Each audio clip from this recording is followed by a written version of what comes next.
Hey, good morning. So we're coming off a pretty decent pullback yesterday on the ES. This was our Friday close. This was our Friday high, which was an hour after the market opened.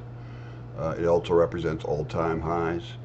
And then as we came into yesterday, when we got close to the regular cash pre-market open, um, you can see we had pushed up hard, and then we just started to slide over, and it just kept all day long, right? Just kept rolling over all day long on the futures.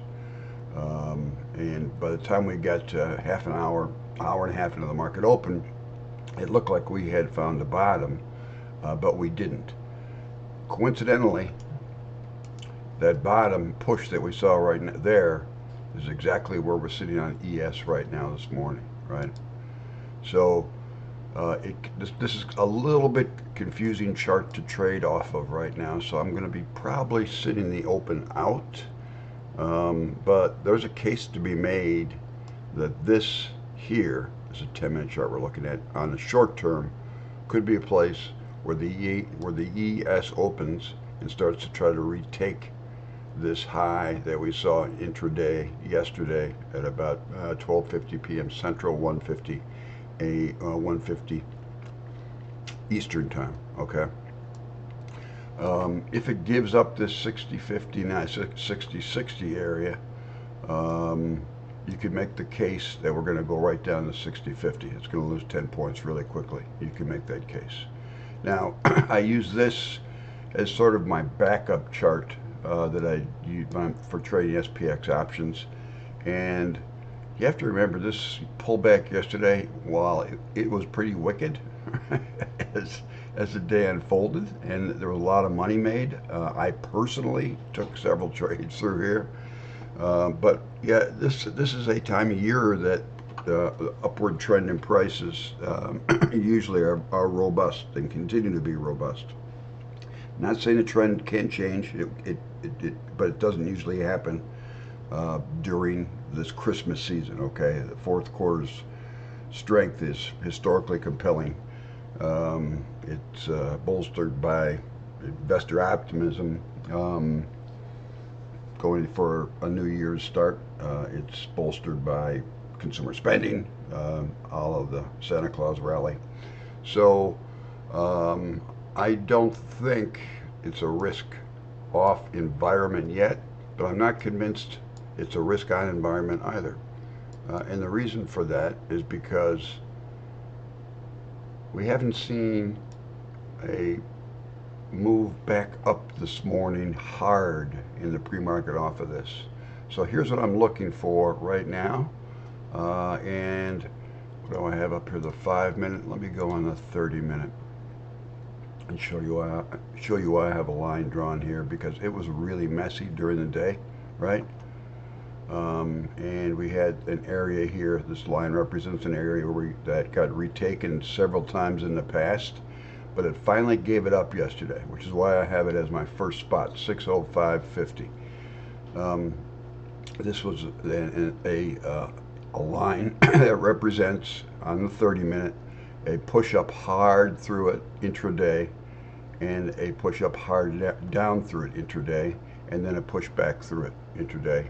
On this particular trading day, which was Wednesday, December 4th, last Wednesday, and then yesterday, the same thing, right? Push down through it, push up, push down. Now, here's the interesting thing. It kept retaking that particular price level over and over and over again until, and this is where you drop down and take a look at a little bit tighter look. It broke back above it yesterday, Here on a spinner, which is representative of a candle that is indecisive, and the market is going to coin flip it there. That is the one that tested there, right? And you could say that the spinner, which also represents almost all-time highs, not all-time highs, represents pre-market highs, is a spot that would be a potential short or breakout area. But I like 605.50 to start my day as a breakout area.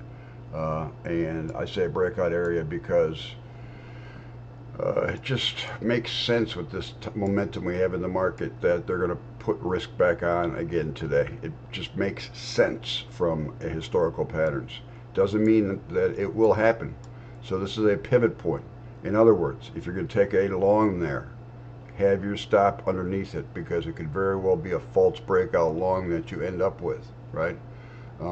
Or you could take the more conservative route, which is the one I always like, which is a retest trade. Wait for it to break and retest that number.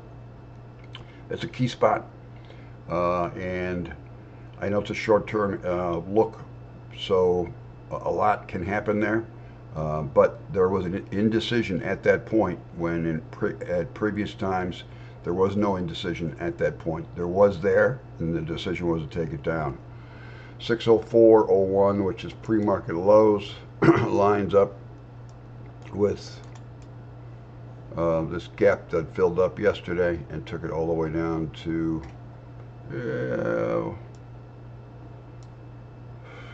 it's kind of messy down here. Wow, these charts get messy sometimes. To this area in here, but it did fill the gap. I thought it was going to yesterday, and it did, and it took a little bit further than the gap.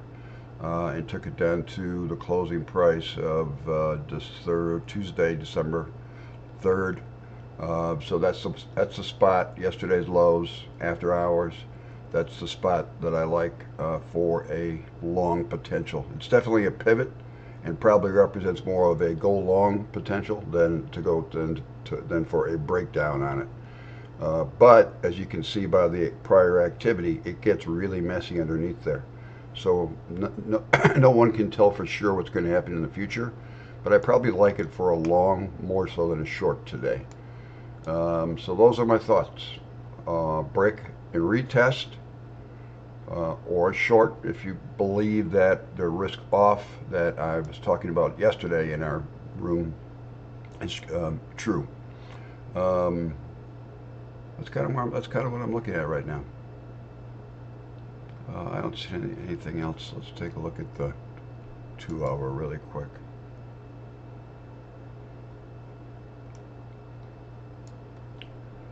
This is the ideal spot I'm looking for right down here for a retest. I would love to see that. That way I would be convinced to say, okay, it's time to take a long. And that's that 601 area. Some people are saying 600 strictly because of the psych level of 600. I think it's more of a 601 area. But for now, gap filled it there. Let's see, closed. All that closed under that gap fill. All these candles closed under that gap fill until you get to this one right here. And that one closed there. We broke it. Went under here. Yeah, I like the 604 area. I like the 604 area for a long, or well, once again, you can use it if you think we're going to have another rollover day, 2 days in a row, rolling over. A break and a retest to take it short. That would be the other one. That's my technical thoughts on the day. Seasonality, Christmas rally, Santa Claus rally, whatever you want to call it, tells me to think long, but I'll play the price action because that is the real data that I'm looking at, not something that's happened in the past. So that's my thoughts.